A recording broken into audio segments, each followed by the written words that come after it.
Отже, лампочка знаходиться от під капотом, під таким боксом, його знімаємо.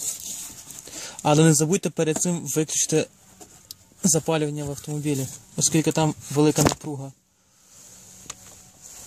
Кришечка. Ось така кришка. І треба трошки помити, напевно.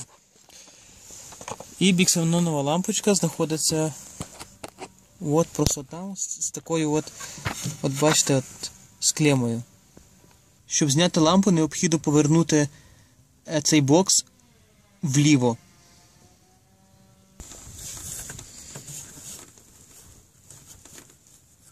Отже, я повернув, бачите, вліво лампочку і плавно постараюсь її витягнути.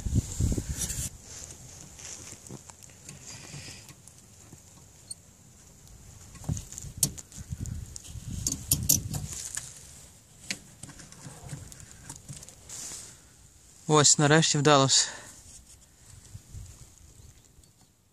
Зараз треба зняти оцю клему, зажати і потягнути на себе. Все. Ось так то виглядає наша лампа.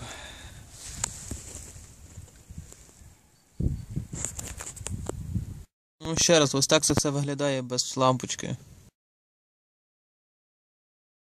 Лампу я поставив таким самим чином, як і знімав. Було трошки важко, оскільки мало доступу і потрібно було руку якось туди пропхати. Зараз я вам покажу, як вона встановлена, і перевіримо з вами, чи спрацювали мої ремонтні роботи. Лампочку я поставив на місце з під'єднаним кабелем. Ну так виглядає, що стоїть вона рівно. Перевіримо, чи працює. Ще раз перевіряю, чи все добре поставлено. Ніби тримається. В момент істини йду заводити.